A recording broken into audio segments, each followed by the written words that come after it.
Hey, Link's Outdoors here, and today I want to talk to you about one of my most used pieces of backpacking equipment.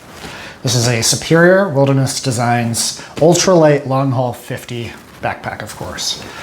So the goal for the video today is to show you the pack, break it down into the weights, talk about ways that I used it and like accessories and attachments and things that I put on, talk about its durability, and talk about my overall thoughts about do I think this is a good pack or not. So the first things, let's get started with the overall breakdown of the pack. So it is made by a company called Superior Wilderness Designs. If you're not familiar with the brand, it is a small but definitely quickly growing brand that I believe is out of northern Michigan, and it's a husband and wife, Brandon and Ashley McIntyre. And they make all of these packs themselves. As far as I know, it's just the two of them. I don't know of them having any extra help. So when you get one of these packs, it was made by basically is about as small of a cottage company as you can get, which I really like. I'd always rather support something like that. So they make a whole bunch of different packs in general, but this is the Ultralight Long Haul 50. The Long Haul specifically refers to one of the models that's designed for thru hiking or carrying heavier loads. So the particular pack here is an internal framed pack. It has two aluminum stays that are right by the load lifters that run down here. So you can just see the sleeves for those right here. They do a terrific job of carrying a lot of weight, and especially less weight more comfortably. And if you've used the Hyperlight mountain gear packs, the suspension in this with these internal aluminum frame stays are very, very similar to that. This is 50 liters of storage. You can also get this in a 40 liter. For the weight difference, I chose the 50 liter just for when I really need to overstuff it. And you're only talking about an ounce or two for that extra fabric in the top. So for me, that's worth it. One of the things that I like the most about the pack are these huge pockets on the sides. So this easily fits two 1 liter water bottles. And in fact, I usually had two 1 liter water bottles and sometimes an umbrella or trekking poles or something else in here too, because it's very, very easy to get things in and out of this. So out of all the packs I've ever used, these are the most user-friendly pockets for getting bottles in and out of. The top is a roll top design. Right now I have one of these accessories on it, but it's a roll top design, and there are no internal pockets or sleeves or anything like that, so it keeps things nice and simple and keeps the weight down. On the back here, you have some very nice, large, comfortable shoulder straps, and one thing that this pack has that a lot of other packs don't have in its sort of class here are real dedicated load lifters. So the load lifter is attached to the top of the aluminum stay, so it's transferring directly onto the frame, and it goes down into the shoulder strap. Most packs that this is similar to, I'm going to keep going back to the Hyperlight mountain gear packs, don't have that. So this is a really nice feature because it can help bring the weight of the pack in, as well as get a little bit more of the load onto the shoulders and the top. So really nice feature. Heavy duty carrying strap. You can get this particular backpack in two different versions. You can get it in the sewed hip belt or the removable hip belt. So this is the removable hip belt, and if I was going to get it again, I would do the same thing. The way that this works is underneath this mesh pocket in the back, there are two of these buckles.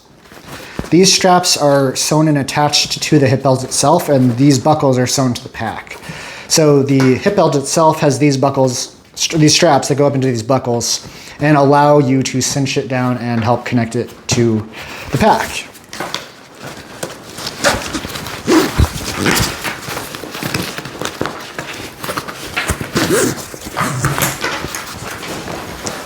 So when you undo those, it looks like this.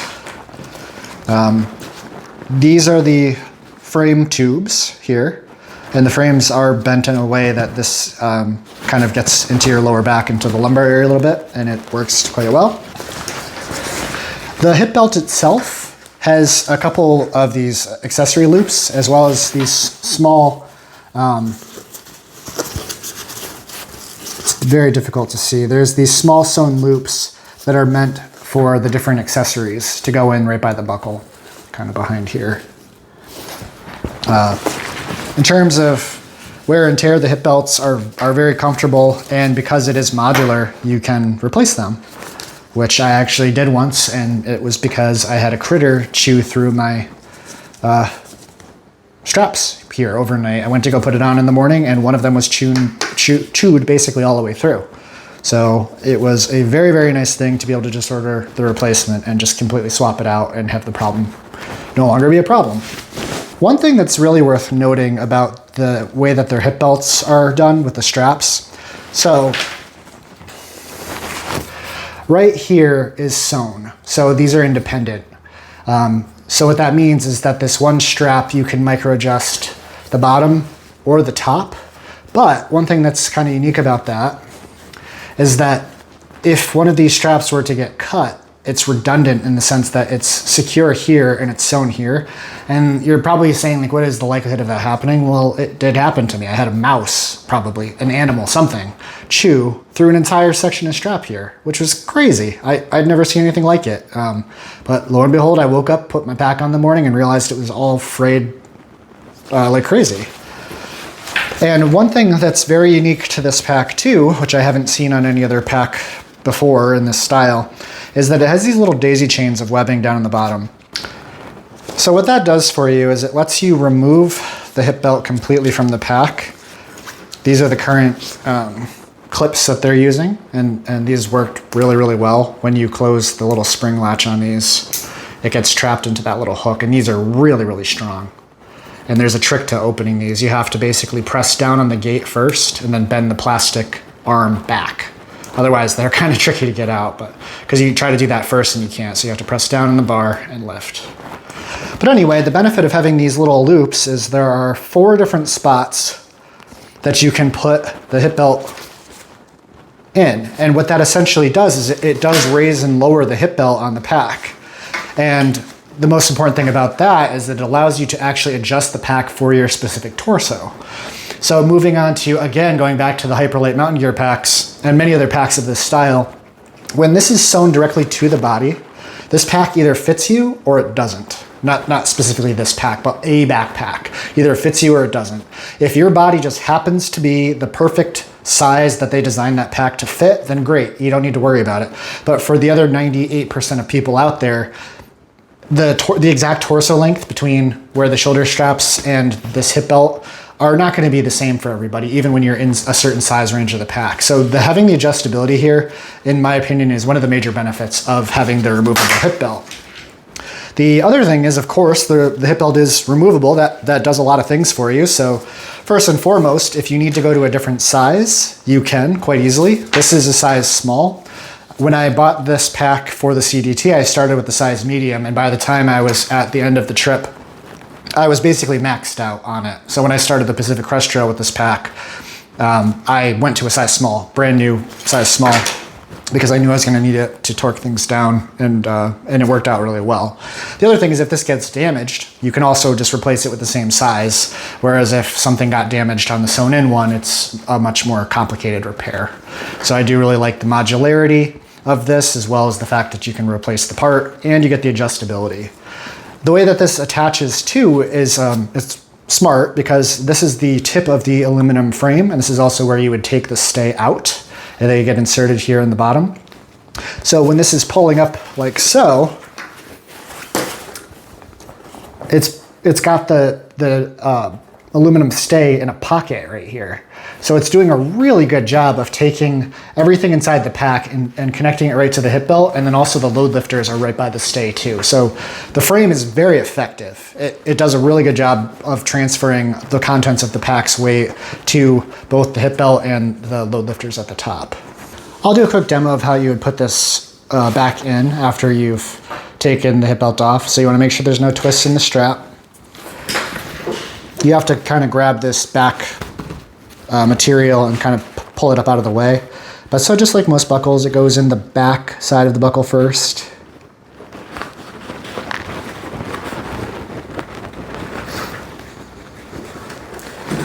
You can take the slack out, and then it just simply tucks down the front of the buckle.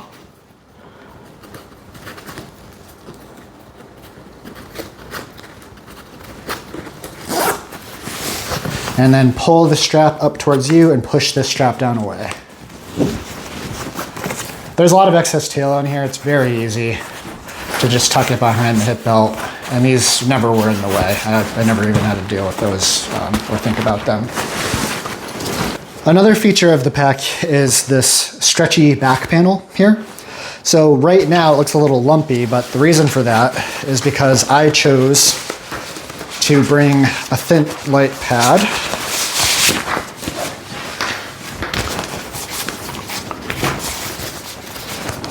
So this is a Gossamer Gear thin light pad, and let me measure it really quick. So this is the sizing that I did for mine, and it worked out really well.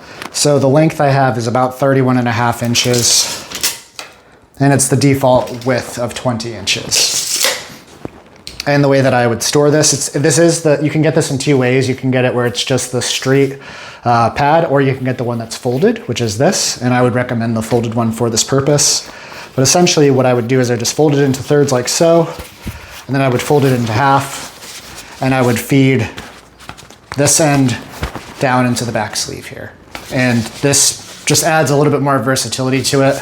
Because this is on the outside of the pack, it makes it so if you want to stop and take a break, you can take this out quite easily and put it back in without having to unpack the pack, which is really nice. It also keeps this a little bit protected from the sun and the weather because your back is protecting it. So this worked out really well. When you purchase the pack, it comes with one of these foam inserts.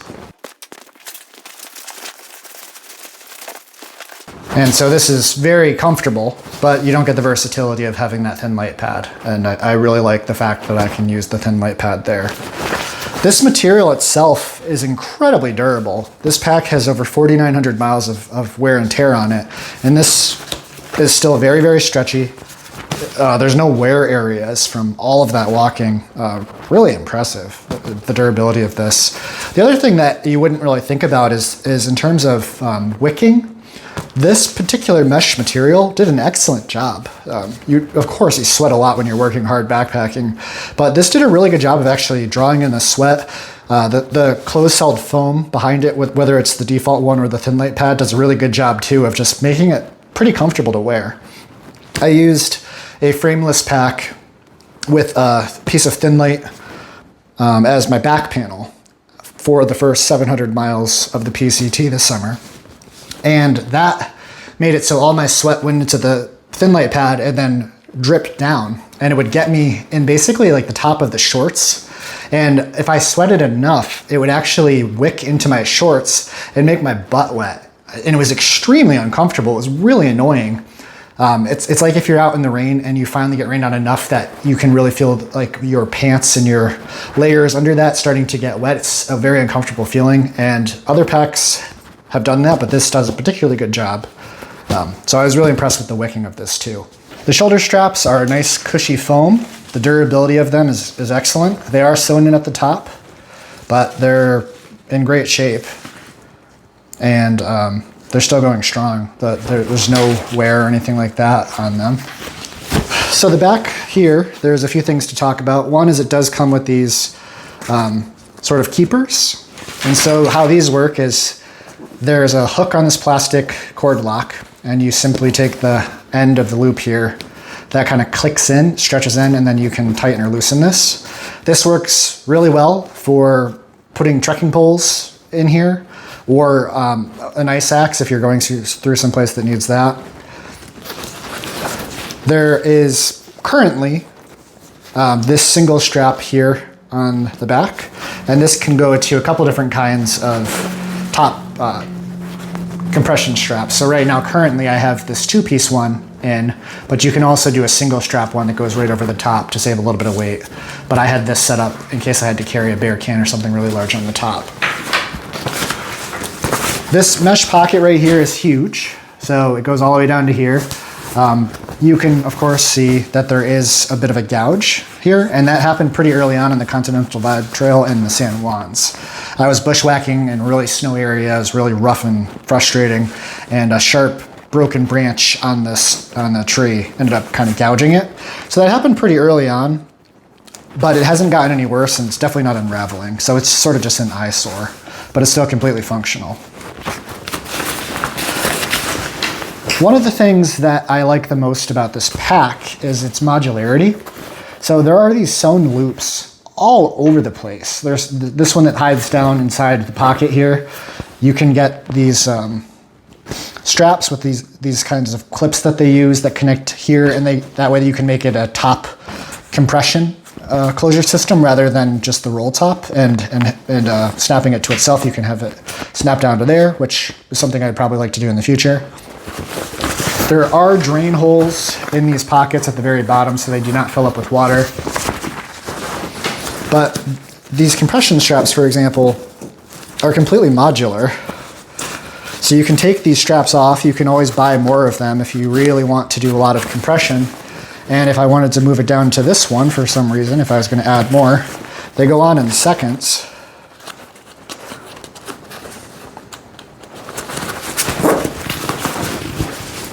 And so you can do a lot with this system. There's these little loops all over the place. So without making sure I get them all, you basically have a whole bunch here. You've got this one down in the bottom. The back panel has them as well, here and here. At the top of the pack, there's one here, and there's two more on each side that currently are connected to these. Going down to the bottom of the pack, you've got some down here, two more here, two more here, and here, and here. But we already counted those, so ignore that one.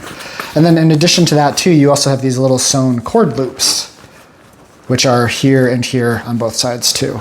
So that makes it extremely modular. You can play around with this, and you can do all sorts of different setups with these compression straps to kind of configure it however you want, or you can streamline it and take them off completely. So really, really like that for its versatility and for the options.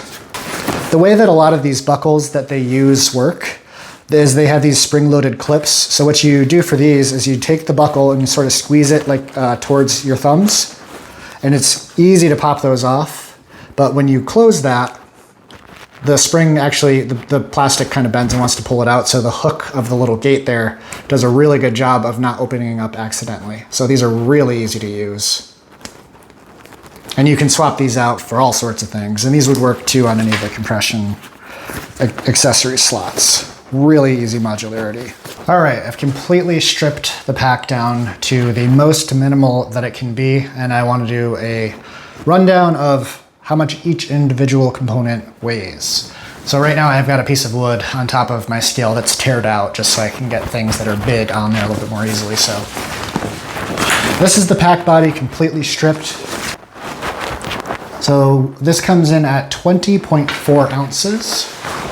That's a little bit heavier than it was because I did put some seam grip on it at one point to help try to reduce the squeakiness. So 20.4, the default foam panel that comes with it, 0.8 ounces. If you opt to do the thin light foam pad, that's a little bit heavier at 1.3 ounces. These are the stiffeners that go into the top of the roll top. They're very, very lightweight. Each, they're 0.2 ounces, which of course, when you add 2 is 0.4. This is the internal aluminum stay. There's 2 of them, of course. So they come out at 4.6 ounces for the pair. Let's see what else. This is the sternum strap, 0.5 ounces. These are the 2 compression straps that come with them, with the pack when you buy it. You can get more of these if you want them, but just the base set is 0.6 ounces for the pair. These are the little elastic cord lock thingies that I would use for the umbrella or the trekking poles. 0.2 ounces. I used these 2 umbrella holders or trekking pole holders, whatever you want to call them. And they're 0.2 ounces each. I had 2 of these, so 0.4 ounces there. These were my heavy duty safety pins. The combined weight on this is 0.1 ounces, which is as low as this scale goes, so less than that probably. These are the hip belts, hip belt pockets rather. So they do like a stretchy, almost like a neoprene material, which feels really nice on the hips. But anyway, These come in at 1.4 ounces each. These are a little bit heavier because I did put my own tape on the seams in these. So there's 2 of those. This is an optional double pocket shoulder strap, which is 1 ounce. So this is the V-top, or the dual top compression straps. This would be a good choice for a bear can, or if you're gonna lash something to the top. That one is 0.6 ounces. And then this is the bottom connector that you can use either with that, and you can get another strap that does a single top closure.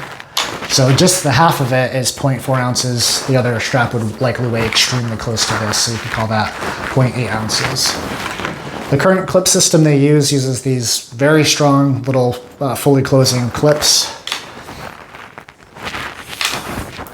which are about 0.1 ounce each.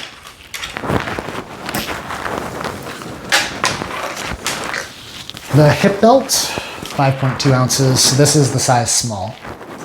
This is my Hilltop Designs foam/trash pouch. That's 2 ounces. I did add magnets to it so that it's heavier because I put metal in it. My mesh pouch. I prefer one slightly bigger than this, but it did break towards the end of the PCT, so this was the one I had on hand. You can get these on Garage Grown Gear. The one that I prefer is the largest, but it was out of stock, so I got a medium to replace it. So that is 0.6 ounces, and then I used just little pieces of cord with cord lock to connect it. And then this is my little trail mascot. Probably don't have this exact one on the outside of your pack, but if you chose to have a slight ding and a weight penalty for something fun, definitely not necessary. That little guy is 1 ounce, and I'm very glad that I carried it. So my as-is weight, exactly how I carried it, is not the lightest in the world. It comes out to 41.4 ounces. So let me show you the small things that I added to it. I really didn't modify it. I just had some kind of accessories on here that don't really come with it. So the first thing is I really like to have a mesh pouch for wet things on the bottom. So that's what this is for. I would keep my water filter and toothbrush and things like that in there. I added these safety pins here, these extra big ones that are a little bit more secure than the little guys because I have lost socks while bushwhacking before, twice. What else? I used this strap here to mount my trail mascot, which I brought on every thru hike I've ever done, so this is no different. These hip belt pockets are made by Superior Wilderness Designs. They don't do a zipper, and they're made out of the Ultra 200. They're in amazing shape considering how many times I've put this pack down. There's virtually no wear there. So this material is waterproof, and I did go ahead and put the tape that I bought from Superior Wilderness Designs to tape my seams on all the seams in here too. These do pretty good in a sprinkle, but the things inside will get wet if it's pouring rain, which is the case for most hip belt pockets anyway, whether they have a zipper or not. I added this kit here, bought these off of Garage Grown Gear, and so they're 2 of the same thing. They're these elastics that are stretchy that have this toggle on it, and I will demo how I used that to use it as a sort of a holder for my umbrella and my trekking poles, so I'll go over that after. The shoulder straps here, both of these are optional as well. So this is a 2-pocket accessory shoulder strap pouch made by Superior Wilderness Designs. And then on this shoulder, I have this very, very large cell phone pouch that I've modified, and instead of it being the roll top like it was, I've put magnets here, and that just creates it so there's a waterproof bend of fabric where my phone would be. Let me show you how I have the pack set up and what I can actually do while I'm still wearing it. So I use this Hilltop Designs shoulder pouch that I've modified a little bit. I put magnets on here instead of the roll top Velcro that it had. And the reason for this is I'm right-handed, so I can easily get to it and take it out, basically flipping up with one hand and then just pulling out with another and then using it for what I need to. Hey, sweetheart. On the Continental Divide Trail, I did carry a very small fixed blade knife, and I carried it in this pocket, and I configured it in a way so if I needed to with one hand, I could take the knife out and then it would get caught on this piece of cord that I tied to it. The sheath would fall away. Another thing that I really like about this pack is that I can get to my umbrella and I can put it on and take it off without taking the pack off. And so the setup that I do for that is I have the umbrella tucked in the very back of the pocket here, and I can still have water bottles or things like that. So if it starts to rain, the way that I reach down, or the way that I do it is I reach down and I slide this up and I get the handle out, and then I slide this down and I can get it off. And what I've done is I have 2 of these elastics with these sliders. And so I use these for a couple things, but I primarily put them on there for the umbrella. So I can take the umbrella off like so, open it up, pass it down through the top one, and then take the bottom one, bring it up as high as I can,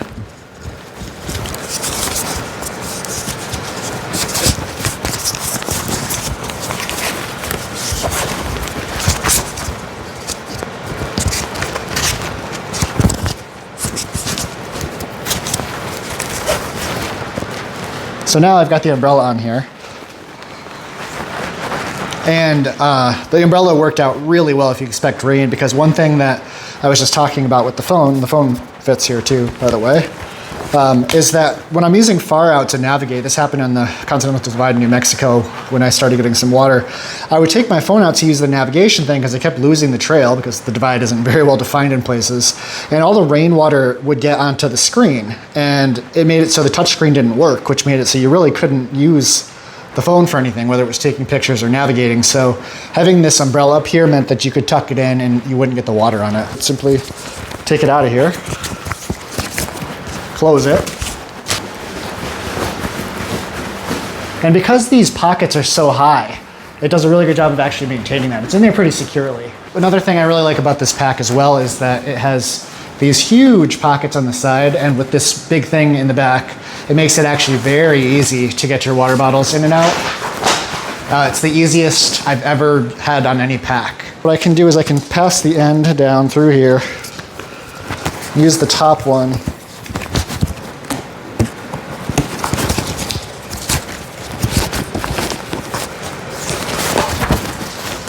and if I just need to go up a ladder or something, if it's slippery, whatever the case is, I can go hands-free right now. And there's enough room here I can actually fit both of the poles.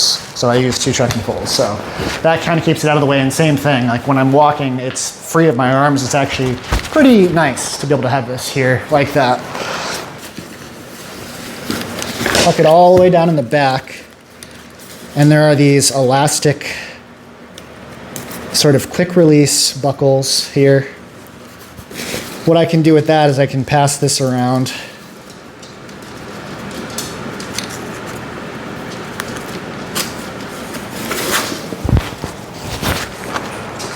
And that way it traps itself really nicely on here. And that's how I had the umbrella secured as well. And I could just pull the umbrella down through here because it is a little stretchy. But I like to have this mesh pocket on the bottom and on the back. And I would keep all my things that were wet in here. So this would be my toothbrush. I sleep with a sleep apnea mouth guard. So that would go in here. I'd usually keep my water filter in here as well. So that way things could kind of like drip dry and get a little bit of sun while I was walking. Let's talk briefly about cost and value.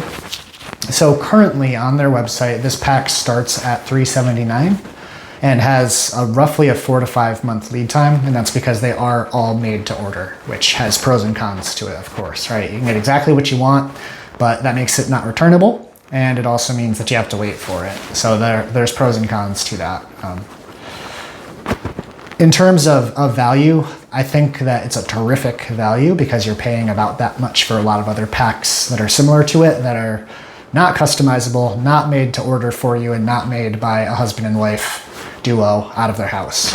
So those are all things that I like to support, and I think it's really cool that you get premium materials. Like I would choose these Ultra 200 and even the Ultra Grid over the other materials that you see as opposed to straight up Dyneema, like some of the Z-Packs Arc Blast style packs, or the Dyneema hybrid fabric with that white and black stuff that Hyperlight Mountain Gear uses. I prefer Ultra over both of those by a lot. It's a lot more durable and lighter. It's just a little bit more expensive. But you have options. You don't have to get it made out of that stuff, but you have the ability to. So I think that adds more to the value. You can go nuts with customization, and that is going to skyrocket your price.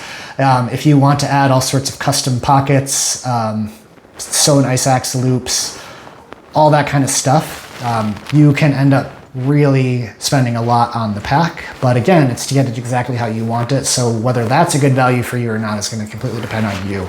It's been extremely durable. For a pack to be able to last as long as this one did, I would say that I consider it a very good value, because there are definitely people that had to replace their pack more than one time on one of these through hikes. And this thing has just been going strong and is ready for another one. Let's talk about durability. So this pack has over 4,900 miles on it. It is made out of two types of Ultra. So there's Ultra Mesh, which isn't one of those two types, but that's what these pockets are, the back pocket and this pocket here. The black material that you see here is Ultra 200, which is tough as nails. I mean, if you were to really see this the way that I do up close, there's no wear on this whatsoever. And this pack was put down hundreds and hundreds of times, fully loaded on the ground. So extremely durable, not a single rip or tear in any of the Ultra 200 at all ever, not a single one. The pockets on the sides are made of that same stuff. And you can just see like this is a more heavy duty nylon, this very sun bleached blue. It started a lot darker than that. You can see there's all sorts of scratches and gouges on that just from all the different times that I had to bushwhack through stuff. The elastic in here is still good as new, works really good, really high quality stuff. It's not worn out. And then just same thing, it's still shiny. It's really impressive material. I don't think there's anything better on the market than Ultra, whether it's the 100 or 200. And personally, even though I've never used the Ultra X, the newer, more durable stuff, I don't personally see a need for it unless it's lighter. And I think it's a tiny bit heavier, because this stuff is tough as nails. And even if you plan on using it for multiple big through hikes like the Pacific Crest Trail and the Continental Divide Trail, which most of us won't do, it's in incredible shape after both those. This is ready to do another one, and probably another two. The hip belt and the shoulder straps still feel great. The material isn't packed out. The back panel here is in terrific shape. You'd never even know that it had that many miles on it. No rips, tears, very comfortable material. The second material is this gray, where you can see there's these square grids. So this is what they call the Ultra Grid. So this is a 100 weight versus the 200 weight. And this stuff did a really good job too. On all the areas, like all the sides, again, not a single hole in it. There's not a single scrape that made its way through the pack. The one thing about the Ultra Grid is that there is a little bit of wear up in the top here, which I will show you right now. So this is, of course, just folded back on itself to show you what the material looks like. So starting off here, I taped the seams. That's a service that they will do for you. It's a $75 service. However, they'll also sell you the tape for a lot less than that. And if it's very, very easy to do if you have a little bit of patience to make sure that you cover all the threads. So I bought the tape from them and did it myself. None of the tape came off. There is no flaking or anything like that. So it sticks to the material excellently, if that's a word. This material right here is that Ultra 200. And it's still shiny as can be, completely waterproof. I'm blown away by how tough that stuff is. So, incredible. However, this is the Ultra Grid, and you can likely see that where there's these threads that are, I believe, supposed to help give it a ripstop property. So if you got a cut in it, it would be some resistance at each one of these grids. This is just the roll top. So it's still very waterproof in there, because normally when you roll this closed, all of that stuff is now rolled up in here, and that's what's causing that wear, is because it's rolled tight so many hundreds of times. The material itself is far from being like worn out and thin. Like there's no thin spots, there's no holes or anything, but now there are these spots where those threads are kind of coming out. So it isn't waterproof in these sections of fabric anymore. But overall, blown away with the durability. Really, really impressed. There's not much that you can use for two huge through hikes that's going to be in this good a shape afterwards. So what are my overall thoughts on the Superior Wilderness Designs Ultralight Long Haul 50? To put it just right out there, I think that it's probably the most versatile, best backpack I've ever used. And I have a lot of them, a lot of them. And I've used a lot of them, and I've sold a lot of packs that I don't particularly care for. Out of everything I've tried, this is the most versatile and comfortable pack. It can do everything. It is lightweight and small enough that when you're not full of food, you can pack it down really small, and it gets down to like a 35-liter pack, which is nice and really small, and I like that. It also has enough capacity up here in the roll top that if you really need to load this thing up, you can fit a ton of stuff in there. The framed system on this pack carries weight much more comfortably than most packs that I've used in this sort of weight class, such as, again, the Hyperlight Mountain Gear packs. And that's for multiple reasons that I've already talked about. I ended up sending myself this pack to Kennedy Meadows South on the Pacific Crest Trail because I knew that carrying a bear can in the Sierras, I wasn't going to want to use the little frameless pack that I had started with, which was a Nashville Packs Cutaway. I'll do a different review on that pack too, because I do like it, but I knew I was gonna want this, so I sent this to myself in the mail, and this pack was so comfortable. It carried my ultralight load that I had in my frameless pack so much more comfortably that I just didn't switch back. I used this for the entire rest of the trip, and that wasn't my original plan. I was planning on switching back to a frameless pack just to take advantage of keeping the pack as small and as light as possible, but the slight increase of weight of having a pack like this that's framed directly goes into how comfortable it is on your back all the time, and especially when you're carrying spiky high amounts of weight, such as leaving town with a big resupply for whatever reason. Maybe you're going out with 7 days of food or something because there's not a good alternative. That's where this pack shines. You just can't comfortably do that in frameless packs, especially if there's a lot of water involved. There was one section of the PCT where I was walking around a fire closure, so this wasn't part of the trail, and there was over 30 miles of dry trail. It was actually a road walk, it wasn't the trail, but you know what I mean.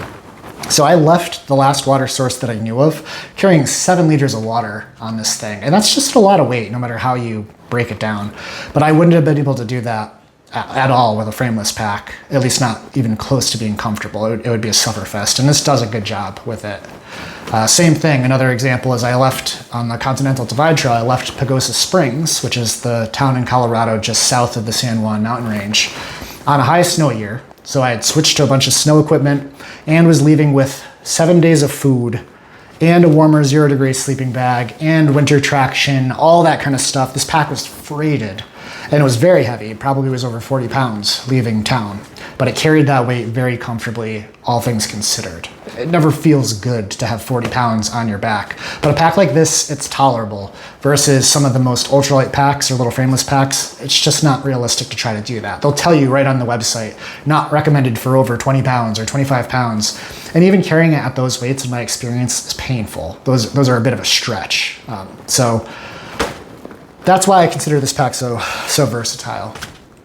In addition, because these are made to order, they're willing to work with you and do just about anything that you can think of for this pack or any of their packs. So if you go to their website, which is a really well done website, by the way, the layout is very easy to use, and they have some good examples on their accessory options on how you can get additional features into these packs. So really quick, a few of those options. You can get sewn ice axe loops down here. You can have a bottom pocket put onto this section right here where I had that mesh pouch that they do the little trash slit in the corner for wedging trash in, and the other side for right-handed people is open. So you can reach back and get things in and out. I don't doubt that if you're a lefty and you didn't want that to be on the right side like all packs are, they might even be able to flip that for you because again, it's made custom for you. So you could contact them and I would not be surprised at all if they could help you out with that. They have some other things on there too. They've got pockets that you can get sewn in place up here. All sorts of stuff.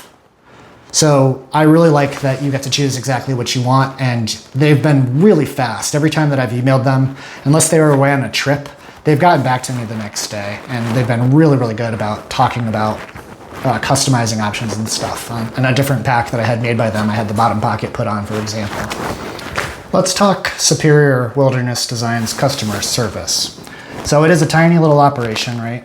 It's not a big corporate thing. They don't have a whole bunch of hotline secretaries that'll pick up every time that you try to call. But my experience with contacting them has been excellent. They've gotten back to me within a day almost every time. Maybe once or twice was 2 days. And then they do outdoorsy stuff for fun too, just like we do. So they're really good about letting you know, like, hey, we're out on an adventure, but we'll get back to you in a week or something. So, and then in terms of just telling them that this was kind of starting to fray a little bit too, once again, they offered to let me just send it to them and they'd do what they could for it. So the customer service has been very, very good. So in conclusion, I really can't say enough good things about this pack. Critiques, because I feel that that's fair for any product that exists out there. Not much, really. Like, it's hard. I'm having a hard time coming up with things. I have found that you get, just because there's more buckles and these are under tension, you do get sometimes a little bit of creaking. Every pack that has any kind of straps can do that, so it's not unique to this pack. But there were some times where it was just particularly squeaky, and as I was walking, I'd have to kind of like reach down below my waist and try to sort of jostle these a little bit to try to get them to stop squeaking. That's nitpicking. It really is. It was not constant, and I could usually get rid of it by just kind of trying to shift the straps a little bit. Well, thanks for sticking with me through this long video, but by now you probably know that I like to do things really in depth, and hopefully that is something that you enjoy. If there's any other gear that I have that you're interested in, let me know in the comments below. And I want to do a lot more gear reviews, and I particularly like to do gear reviews that people are interested in, so let me know what you want to see next. Thank you so much for watching. I really appreciate it. If you haven't, please consider liking and subscribing. I know every single YouTube video the maker asks people to do that, but it really does help out. So I would appreciate it if you'd consider that. Thanks.